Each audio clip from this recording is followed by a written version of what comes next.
How is it that a small island nation like Ireland can compete economically with giants like China and India? This is the question that we'll be exploring in today's video.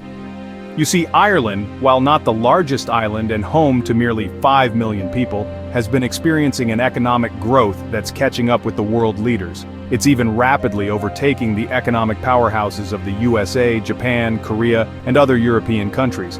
Quite impressive, isn't it? But here's the catch.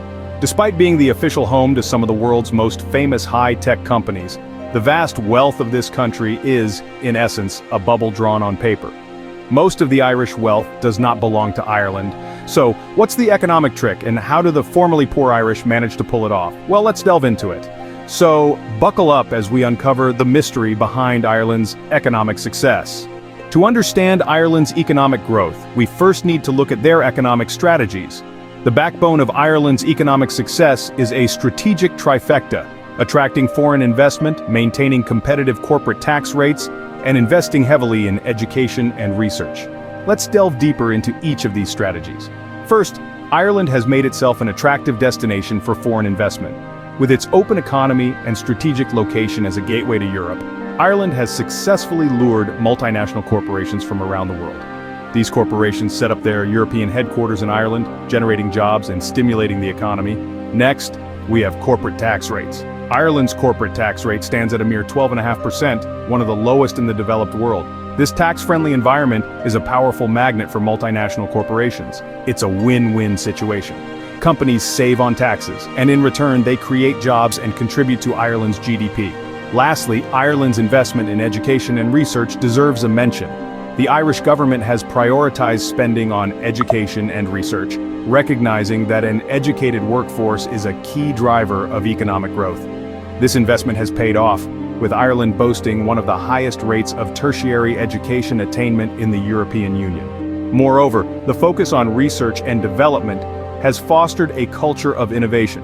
This is particularly evident in sectors like technology and pharmaceuticals, where Ireland has become a global leader.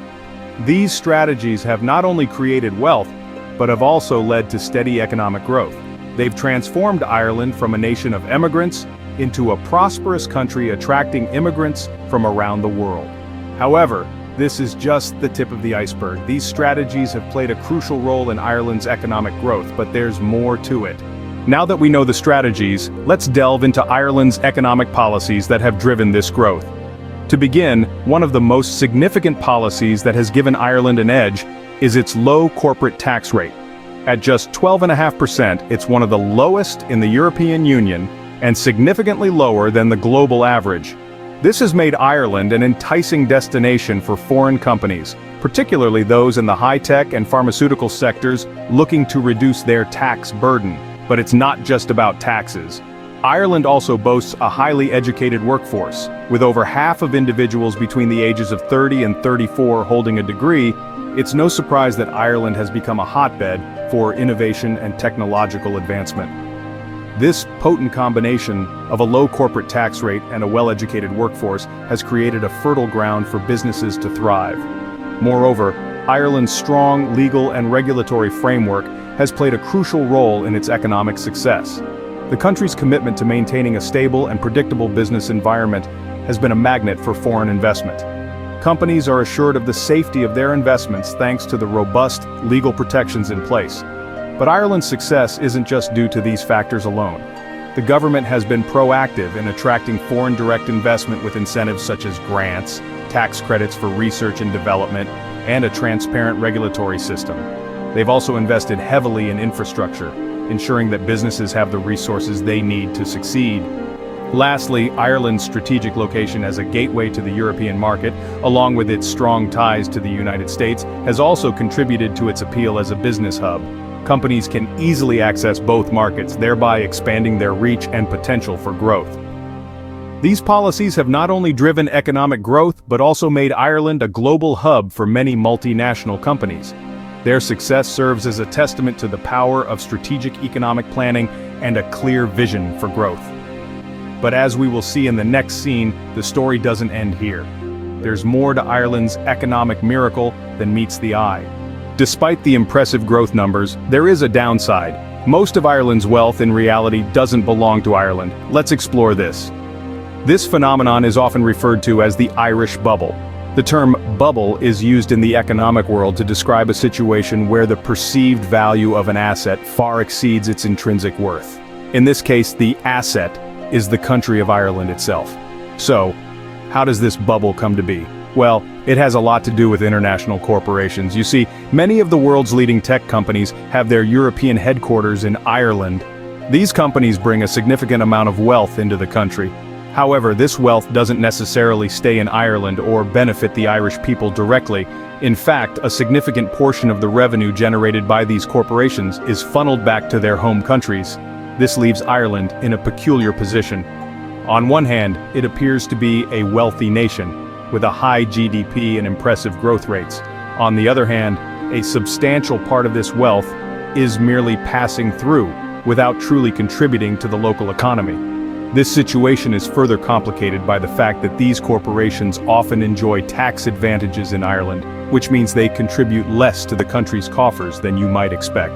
As a result, while Ireland's nominal wealth increases, the actual wealth that remains in the country and benefits its citizens is much less.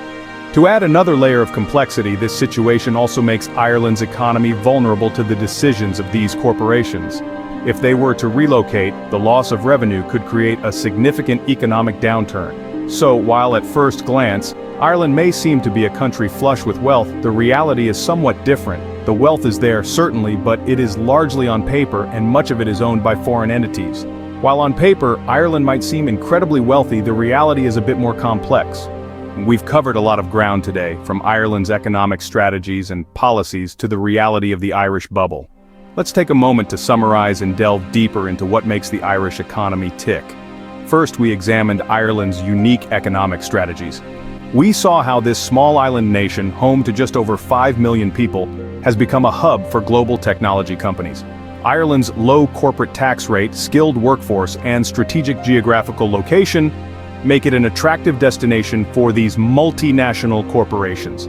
This has resulted in a significant boost to Ireland's GDP, propelling it to the ranks of world leaders like China and India. But that's not all. Ireland's economic policies also play a crucial role. The Irish government has been proactive in implementing policies that encourage foreign direct investment, from providing grants and incentives to companies that set up operations in Ireland, to creating a favorable business environment.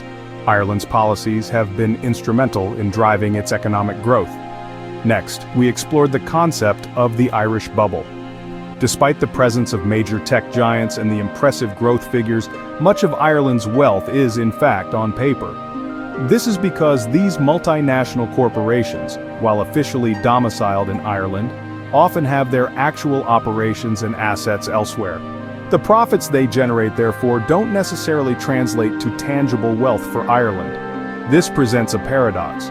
On one hand, Ireland's economy is booming, with growth rates that rival those of the world's largest economies. On the other hand, this wealth doesn't entirely belong to Ireland. It's a bubble inflated by the revenues of multinational corporations that have made Ireland their official home, but not their operational base.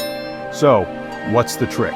How has Ireland, once a poor country, managed to pull off such an economic feat? The answer lies in Ireland's ability to leverage its strengths, its strategic location, talented workforce, and favorable business environment. By attracting multinational corporations, Ireland has managed to boost its economic indicators, even if much of this wealth is on paper. But let's not overlook the very real benefits that have come with this growth. Increased employment, better infrastructure, and greater global recognition are just a few of the positive impacts. The challenge for Ireland now is to ensure that this growth is sustainable and that it translates into real, tangible benefits for its people.